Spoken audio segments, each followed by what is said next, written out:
What we were discussing in the last session regarding the contestation between textuality and the orality, because it is very central to my discourse. And then what we say, the initiation of a textual tradition, making of a text doesn't signify an end to orality. That's a very crucial point that we need to understand. And for a text like Panchatantra, which encompasses a very dynamic literary, oral and visual tradition, hermeneutic, it is suffice to say that many people, many of them recognize the text not by reading it, but rather by the act of listening to it constantly. And in the act of listening, every speaker can be a potential author. Because when you listen to it again, you formulate a story of your own, which may be similar in its structure, which may be similar in its content, which may be similar in its character. But there are certain fine-tuning, there are certain dynamics that you create out of that story. So, the same story frame can be used to create multiple stories in different cultural traditions, and this is precisely what we see in the Panchatantra tradition as well, wherein we see a lot of text getting influenced from Panchatantra, and there are lot of text, lot of stories which can be seen as a possible influence for the stories that we find in the Panchatantra. First thing we need to make clear that Panchatantra is not a book of stories as it is generally assumed. Because what we read today in the name of Panchatantra ki kahaniyan, it's a watered down version, it's a very sanitized version, it's a very censored version which has its own politics of representation. What you choose to represent within the text and what you choose to omit itself reflects a sense of politicization of a text, why a particular story gets included in the narrative and why a particular story gets excluded. We will see how the narrative of Panchatantra evolved over the period of time, textually, orally and visually, and how this transmission took place within India, Indian subcontinent and beyond it. This is the precise crux of my argument. Now, what I have done is basically built my argument on 6 heading, under 6 heading. So I will not bore you with the nitty-gritties of historiographical details or the theories of folklore, because precisely what we can understand in a very minute way, that generally folklore is understood as a means of pedagogy, as a means of instruction, as a means of moral learning. But there is no precise purpose that can be ascribed to folklore or fable, right? Panchatantra is a text which can be broadly considered to be a Niti Shastra. It's so dynamic that at the same point of time it acts as a Niti Shastra, it acts as a pedagogic text, and it acts as a fable. So, ancient Indian texts have this very great value that it doesn't get bound by a particular genre or style. It can encompass various structures within itself. So, it has a prose, it has poetry, it has Shastriya element, it has Niti element, it has moral pedagogic element. So and it has the element of statecraft. All these elements get subsidized within the narrative of Panchatantra. And when we are talking about Panchatantra, we are also basically talking about textual neighborhood, which encompasses texts like Jataka, Katha Sagar, Hitopadesh, Brihat Katha. All these texts have broad similarities with the Panchatantra text. Many of these stories that you find in Panchatantra, you will also find in Katha Sagar or Hitopadesh. Even in the Mahabharata, you find the Shanti Parv and Anushasan Parv. These two major narratives, which are Akhyan, which are basically a lot of Uddeshik elements, do use these fables to provide a kind of messaging. Right? Now, generally it is assumed that Panchatantra evolved over a period of 1500 years. Right? But what I am arguing is that the idea of fables in ancient India has to go long back. We can't say whether it existed in the prehistoric period or not, because we can't find any conclusive proof that okay, even if you find certain images, even if you find certain figures, you cannot ascribe a story to it. Right? So even if there may be a possibility of a fable, you cannot conclusively prove it. But From the period of Harappan civilization or Indus Valley civilization or the Mahajanpada, we do find a significant presence of folklore. Again, in the Harappan civilization, the problem is that of textuality, that we cannot say that, okay, this particular fable, the figure represents this particular story or this particular fable, right? But there are scholars like D. Bilal who have talked about a clever fox story, or there are earthy deer story, the crow story, right? So there are a lot of figures that have been ascribed meaning pertaining to certain fables, right? In the Vedic period, we do find very interesting stories that are associated with certain animal fables. Now, there is another misconception that exists about Panchatantra, that it has a lot of animal fables. Most of the fables that are there in Panchatantra don't feature animals. Right? Again, this misconception arises from the fact that the stories we read about Panchatantra Kahaniya, they focus a lot on animal fables. And the reason being, the stories that are human-centric are much more darker. Right? So हम लोगों ने क्या किया है? The modern conceptualization of Panchatantra is such that they have sanitized it to make it sound like a children's fable, बच्चों की कहानियाँ. Panchatantra is hardly anything which can be considered a children's book. It is so dark and at times it is very, very sexual work. It is one of the most regressive work when you, in terms of how they characterize the women. Right? So what happens when you sanitize a text? You take out the elements which you feel are not cognizant with the modern sensibility, and therefore the kind of text you find is a very watered down version. इसमें आपको जानवर मिलेंगे, शेर, हाथी, गीदड़ वगैरह, but you won't find the nitty-gritty where it talks about caste system, where it talks about class dynamics, where it talks about gender dynamics. Those narratives are being purged out from the modern intentions of Panchatantra. And this is something that we need to locate in our study of Panchatantra, that Panchatantra is way beyond the basic understanding of a fable. It is a Niti Shastrik. It is supposed to provide, disseminate political messaging to the students of Amar Shakti, children of Amar Shakti, and for that, it is a book on statecraft as much as it is about pedagogy.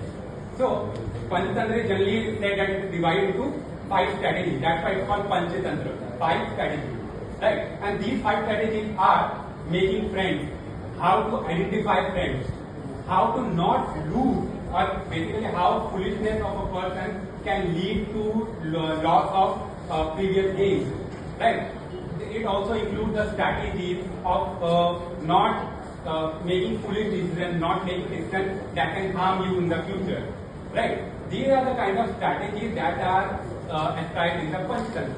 Now, what I am also trying to do is to see how can we construct the political, social, gender, cultural, economic aspect of the society through the text. For example, Vijaynath has talked about the milieu, the difference between the Dharamshastric literature and texts like Panchatantra, Jataka, and they talk about the idea that how perhaps Panchatantra and Jatakas are situated in an urban milieu as compared to Dharamshastra, which are situated in an agrarian rural milieu. The reason being said that the activities that are presented in the text are very much to do with the urban milieu, where you find a much more dynamical and much more numbers of occupations as compared to Dharamshastra. There you won't find many references to agriculture, but you find constant references to merchant, constant references to sculptural, constant references to craftsmen.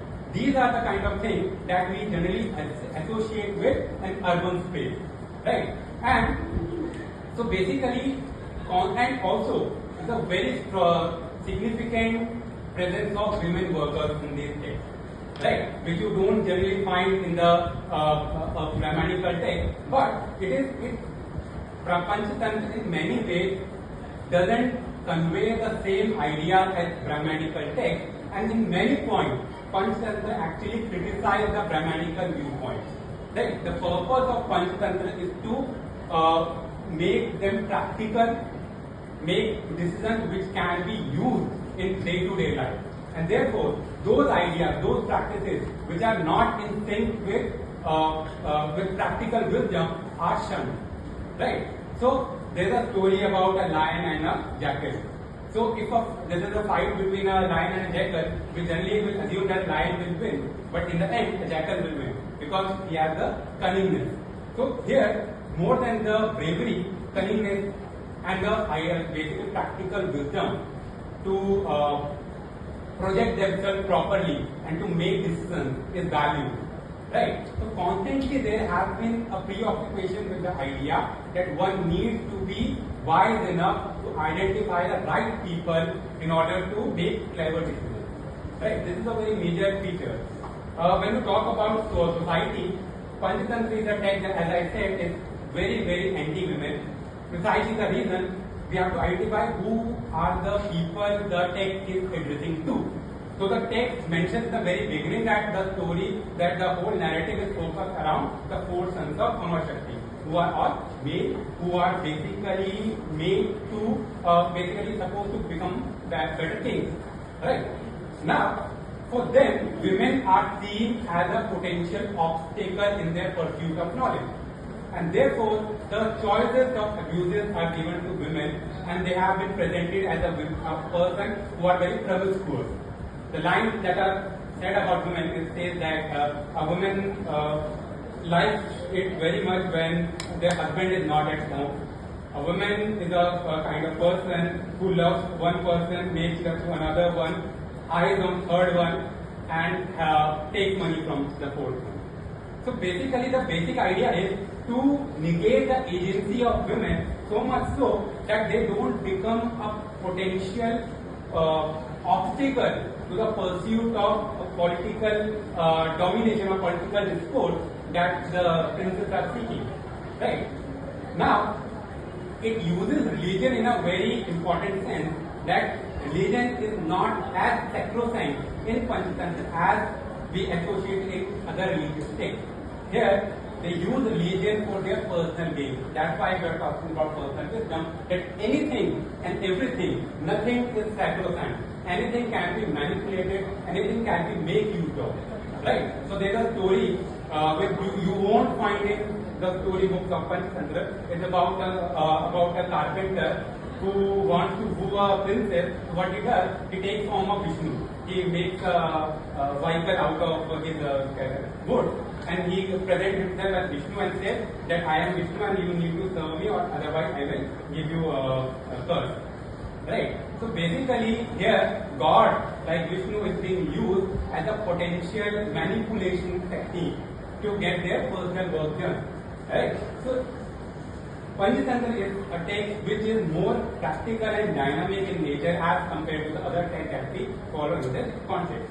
Now, other thing is the text has been transmitted over the period of the past 2000 years, and it has led to so many distinctions, so many dimensions, and so many dialogues. Right?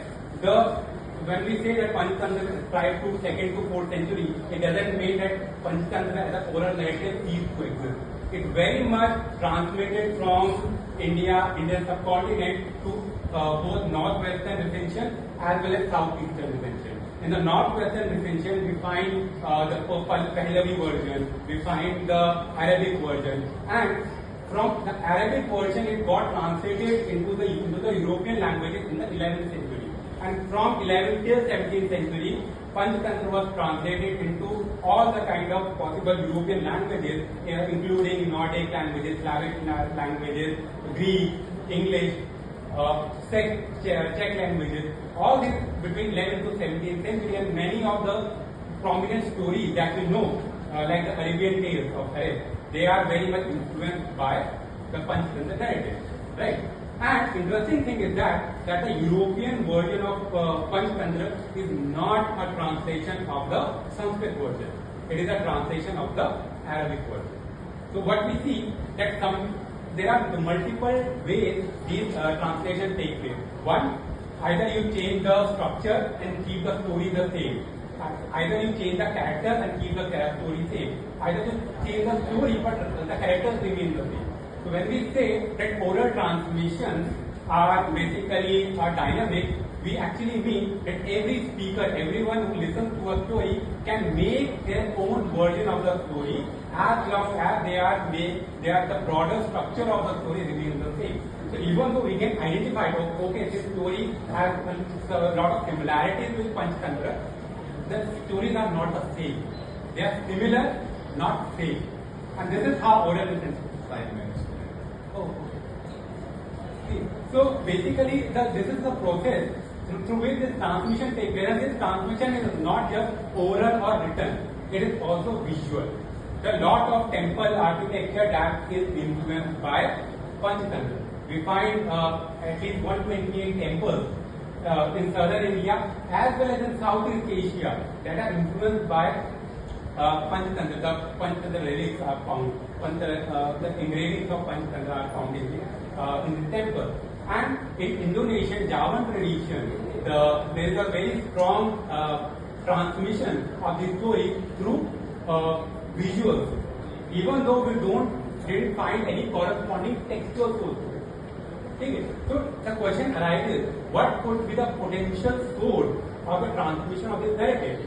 Textual sources are not the only form of transmission. Textuality is not the final form of transmission, and textuality doesn't mean that other sources cease to exist.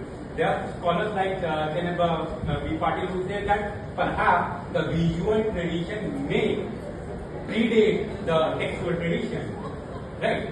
So these are the kind of ideas that are promulgated over the period of time. In the modern time, what we see that Panchatantra has been translated not just in textual tradition, not just in narrative, but also in the popular culture. In modern time, with the emergence of multimedia, it has become so easy and convenient to use Panchatantra as a source of narrative. So cinema has emerged as a very major medium. It is not a very major aspect of my study, but I have basically given a small portion of it, how this modern culture like cinema or basically theatre or the dance dramas, how in modern time, modern media has utilized these narratives and created a story out of it which actually builds upon the story. Right? You will find many films that are you may have seen or you may not have seen. I don't know how many of you have seen the film Katha 1982 or Ek Nahi Paheli 1984. These stories are basically based on the stories of Panchatantra. These are built upon the stories of Panchatantra. They are not exactly the replica of the narrative. So the emergence of multimedia, the emergence of cinema, emergence of dance drama, visuality has enhanced the way how particular narrative can be put into use, how narrative can be disseminated, transmitted and translated into various other cultures. So, I am going to